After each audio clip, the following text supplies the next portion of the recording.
Europe 1 2022. Pierre de Villeneuve. Avec Europe 1 2022, les débats politiques qui sont là tous les matins sur Europe 1. Et nous accueillons Manon Aubry. Bonjour. Bonjour. Vous êtes porte-parole de Jean-Luc Mélenchon, alors que cet accord se fait attendre entre l'EPS et LFI. Je dis bien l'EPS, puisque d'autres formations ont déjà rejoint cette union de la gauche que voulait Jean-Luc Mélenchon. J'accueille Adrienne Breton. Bonjour. Bonjour. Porte-parole et secrétaire générale des engagés membres de la Fondation Jean Jaurès, et Bruno Cotresse, politologue et chercheur associé au CEVIPOF, nous rejoint dans quelques instants. Question Manon Aubry, est-ce que vous pensiez que ça serait si long, cette arrivée du PS dans cette union de la gauche qui... Alors c'est fait ou c'est pas fait d'ailleurs, tiens? C'est en cours, on y est très proche. On a un accord de principe d'une longue nuit de travail entre la délégation, notre délégation insoumise et la délégation du Parti socialiste sur la répartition des circonscriptions, ce qui est déjà une bonne chose. Il y a quelques détails à finaliser ce matin et puis évidemment un vote du Conseil national du Parti socialiste. Et pour répondre à votre question, non, pour être honnête, je ne pensais pas qu'on passerait autant de jours et de nuits. Ça fait maintenant 10 jours que nous avons démarré ces négociations avec les différentes forces politiques. Qu'est-ce qui bloque le plus ? Évidemment, plusieurs choses. D'abord, d'un point de vue politique, il a fallu apprendre à parler la même langue. On a des cultures différentes entre les socialistes et les insoumis. Moi, je fais partie d'une génération qui n'a pas milité au Parti socialiste. Donc, il faut se retrouver. Souvent, on se retrouve sur certains objectifs politiques. De ce point de vue, le Parti socialiste a évolué aussi en acceptant et en étant sur des positions fermes, en revenant sur les lois travail, en proposant la retraite à 60 ans, en étant prêt à ne pas respecter certaines règles européennes pour mettre en œuvre notre ambition sociale et écologique. Vous dites ça ? Aujourd'hui, le PS est prêt à vous suivre là-dessus ? Bien sûr, ils l'ont dit, ce sont leurs mots, hein. Ils l'ont dit dans une déclaration il y a maintenant de cela quelques jours, qui a été un des éléments qui a ils permis... l'ont dit, ça dépend qui, parce que encore ce Bien matin, sûr. Jean-Christophe Cambadélis et d'autres anciens du PS s'insurgent justement contre cela. Bien sûr, et je crois que c'est l'occasion pour le Parti socialiste d'opérer des clarifications, peut-être de faire un aggiornamento aussi de l'époque Hollande, et de se demander aujourd'hui, est-ce qu'ils veulent être une forme de roue de secours de la République en marche, ou est-ce qu'ils veulent créer un bloc populaire qui est prêt à défendre des ambitions sociales, la diminution du temps de travail. C'est ça aujourd'hui le choix, c'est soit la roue de secours de la République en marche, soit une union avec la France insoumise. Je pense, oui, et de ce point de vue-là, je sais que le Parti socialiste a le sens de l'histoire, qu'ils ont participé dans l'histoire à des grandes conquêtes sociales, et je suis heureuse de les retrouver sur ce terrain. Adrienne Breton. Oui, moi je fais partie d'une gauche qui est attachée à un certain nombre de valeurs qui sont malheureusement pas portées par la France insoumise, donc j'attends de voir le contenu de l'accord, mais c'est vrai que cette notion par exemple de désobéissance européenne est quelque chose personnellement qui me heurte. Je suis pro-européenne comme beaucoup de gens à gauche, ce qui ne veut pas dire qu'on n'est pas critique face à l'Union européenne. Moi je pense qu'on peut adresser un certain nombre de critiques à l'Union européenne, on peut aussi chercher d'ailleurs des alliances un peu différentes de l'alliance franco-allemande qui est souvent mise en avant. On a probablement pas mal de points communs avec des pays de l'Europe du Sud, mais mettre en avant d'entrée de jeu une désobéissance européenne, c'est à mon avis se mettre dans une position qui est assez difficile pour ensuite réformer l'Union européenne, parce que l'Union européenne est un 27, donc il faut pouvoir construire. Il y a ça, bien évidemment. Il y a aussi les sujets de laïcité, sur lesquels on a quand même, je pense, une partie de la gauche social-démocrate. On a des différences avec la France insoumise. Donc moi, j'attends de voir effectivement le contenu de cet accord.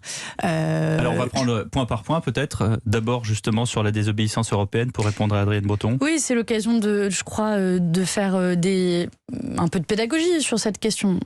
Qu'est-ce qui va se passer? C'est-à-dire qu'à un moment donné, il y a une décision européenne et que fait l'Union de la gauche? Elle dit non systématiquement? Laissez-moi le prendre dans l'autre sens. Aujourd'hui, le Parti socialiste, comme Europe Écologie Les Verts, le Parti communiste et la France insoumise sont d'accord sur un certain nombre de points programmatiques. On est d'accord, par exemple, pour faire un grand plan d'investissement écologique dans les énergies renouvelables.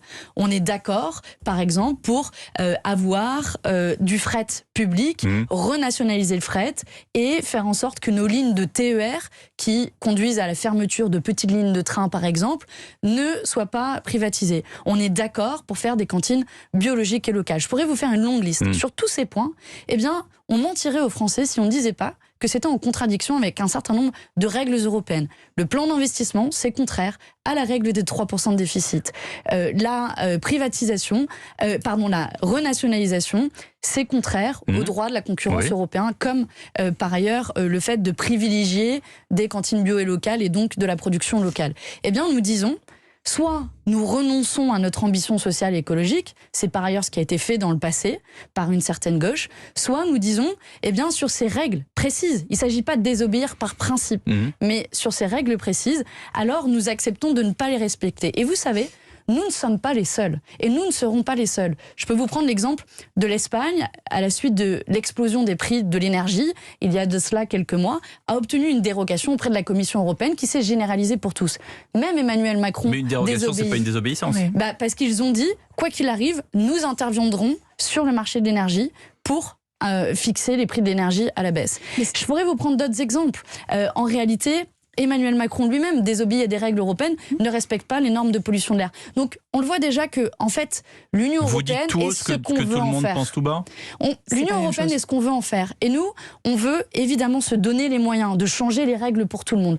Mais on ne veut pas être bloqué dans notre ambition sociale et écologique. C'est pas la même chose. C'est pas la même chose que de dire on veut avoir une négociation avec nos partenaires européens sur un certain nombre de règles qu'on considère comme injuste ou plus conforme à l'état de la société aujourd'hui, et dire d'entrée de jeu, on désobéira aux règles européennes. C'est pas la même chose.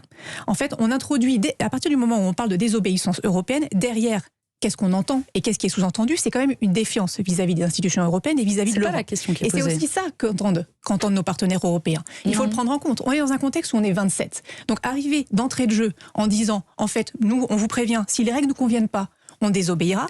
C'est pas une façon d'avoir une construction. C'est pas une façon d'avoir un dialogue constructif. C'est pourtant comme ça que vous allez faire, Manon Aubry. On applique notre programme. Donc on prend personne en traître. Ce qu'on dit, et je vais vous poser la question. Si jamais vous appliquerez votre programme si une majorité de Français sont à l'aise avec cette notion de désobéissance européenne. Si une majorité de Français, vous avez raison, vote pour les candidats de l'Union populaire au mois de juin prochain. Exactement. Et envoie Jean-Luc Mélenchon Premier ministre. Mais la différence, c'est qu'on prendra personne en traître. Et qu'on dira, on ne veut pas désobéir par principe, mais on ne veut pas être bloqué dans l'application de notre programme. Parce que oui, moi je me souviens d'un François Hollande qui nous a dit qu'il renégocierait les règles européennes. Il n'y est pas parvenu. Chacun jugera s'il l'a vraiment voulu ou pas. Eh bien, nous en donnerons les moyens que, quoi qu'il arrive, nous ne serons pas bloqués dans l'application de notre programme parce que les Français auront voulu cette ambition si les règles évoluent. Bruno Cotresse, qui vient d'arriver. Bonjour. Bonjour. Et à ce moment-là, comment on fait, nous, les Français, quand il y a un autre pays européen qui veut déroger à une règle européenne qui ne leur plaît pas, mais qui nous plaît beaucoup? On peut prendre un exemple très concret qui est souvent mis dans le débat, qui est la question de l'état de droit. Donc le respect des libertés fondamentales, de l'indépendance de la justice. C'est pour ça qu'on a précisé dans notre communiqué commun avec les différentes forces politiques, et on en fera autant avec le Parti socialiste, que nous ne mettons pas sur le même plan les questions sociales et écologiques aux questions des libertés fondamentales et de l'état de droit qui est protégé par l'article 2 du traité de l'Union européenne. Et s'agissant des libertés fondamentales, évidemment, on ne mettra pas ça sur le même plan. Personne ne peut imaginer que nous, forces de gauche, nous remettrions en cause le droit à l'avortement ou l'indépendance de la justice. C'est pour ça que vous avez mentionné qu'il s'agirait surtout des questions économiques et budgétaires. C'est ça, essentiellement ces questions-là. Et d'ailleurs, je le reprends, sur la règle des 3% de déficit, celle qui impose l'austérité et une contrainte budgétaire aux États membres de l'Union européenne. C'est intéressant de voir que sur les 20 dernières années, ces règles ont été violées à 171 reprises, c'est beaucoup, pour 0 sanction.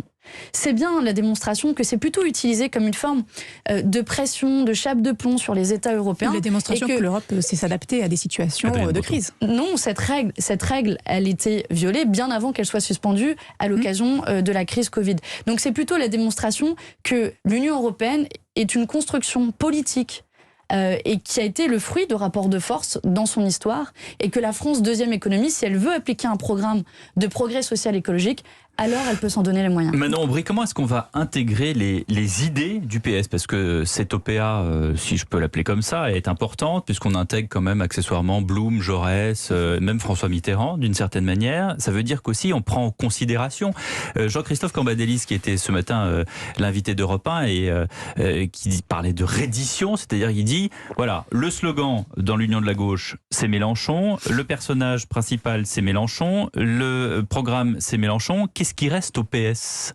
quand il va y avoir la répartition des circonscriptions? Alors, d'abord, c'est une discussion programmatique. Et c'est intéressant. Moi, j'ai participé à toutes les négociations.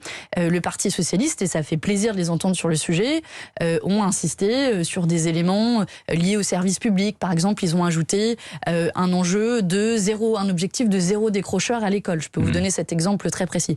Donc oui, nous sommes ouverts aux contributions du Parti socialiste. Sur la laïcité aussi, notamment. Sur la laïcité, on se retrouve sur la loi de 1905, rien que la loi de 1905. Et ensuite, je vais répondre à votre autre point sur la question de Jean-Luc Mélenchon et sa place aujourd'hui dans cette campagne. Oui, nous disons très clairement, le Parti socialiste est d'accord avec ça. Si on obtient une majorité à l'Assemblée nationale... Une partie du Parti socialiste est d'accord avec ça. Le Parti socialiste, avec qui nous discutons et qui aura l'occasion de s'exprimer dans son Conseil national.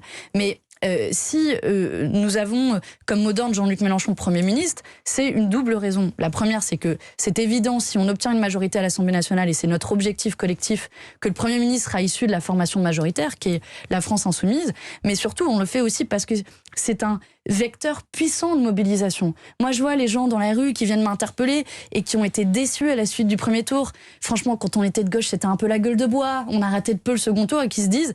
En fait, il y a un espoir. Il y a un espoir de ne pas se prendre, par exemple, la réforme de la retraite à 65 ans que nous propose et que va mettre en œuvre Emmanuel Macron. Et avec nous, vous le saurez, ce sera la retraite à 60 ans. Et Jean-Luc Mélenchon est, si vous voulez, le catalyseur de cette mobilisation, surtout dans les quartiers populaires, qui se mobilisent parfois souvent moins pour législatives, et c'est un outil dans ce cas. Vous m'avez pas répondu si, dans le partage des circonscriptions, est-ce que le PS va avoir quelque chose à dire, ou est-ce que c'est l'application programmatique, pour reprendre votre mot, de ce que dit Jean-Luc Mélenchon? Alors, je peux vous dire que, d'abord, dans la répartition des circonscriptions, nous avons tenu compte de l'implantation locale et régionale du Parti socialiste. Et de son poids, du coup. Et de son poids, et qu'il aura un nombre de circonscriptions bien supérieur aux résultats qu'ils ont fait au premier tour de l'élection présidentielle.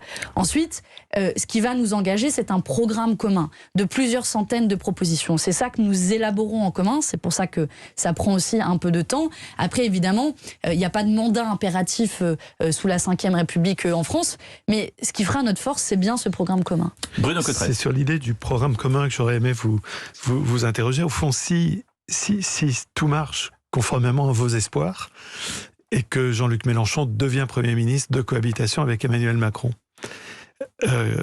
Quels sont les éléments programmatiques entre vous, le Parti socialiste, le Parti communiste, les écologistes, les éléments programmatiques en matière de politique fiscale, de politique budgétaire, sur lesquels vous êtes instantanément prêts à gouverner? C'est-à-dire, les élections ont lieu le 12 et le 19 juin.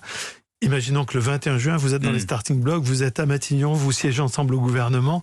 Qu'est-ce qui se passe sur ces éléments programmatiques qui sont les vrais vecteurs du choix, du changement politique que vous voulez introduire? En 1 minute. Vous avez raison et je suis complètement d'accord sur l'importance de ces sujets. Jean-Luc Mélenchon l'a dit, une des premières choses qu'il ferait s'il était Premier ministre, c'est bloquer les prix des produits de première nécessité, ce qui se fait par un décret. Les prix de l'essence qui ont explosé, de l'énergie, des pâtes, du riz qui sont en train d'exploser. Et puis, nous travaillerons sur une première réforme fiscale dans le cadre ce qu'on appelle un budget rectificatif. Et notamment, nous rétablirions l'impôt de solidarité sur la fortune. Nous supprimerions les autres cadeaux qui ont été faits aux plus riches, et notamment la flat tax. Sur tous ces sujets, nous entendons et nous sommes d'accord de la France insoumise au Parti socialiste. Et je crois que c'est aussi vecteur d'espoir pour tout un peuple de gauche qui a envie de relever la tête au mois de juin. Adrienne Breton. Oui, sur ces sujets, moi qui ne suis pas forcément d'accord avec tout sur la France insoumise, je suis d'accord effectivement sur ces propositions, notamment sur le volet fiscal. Mais tout à l'heure, vous parliez d'un accord, vous demandiez est-ce que le Parti socialiste Socialiste est d'accord sur le programme avec la France Insoumise.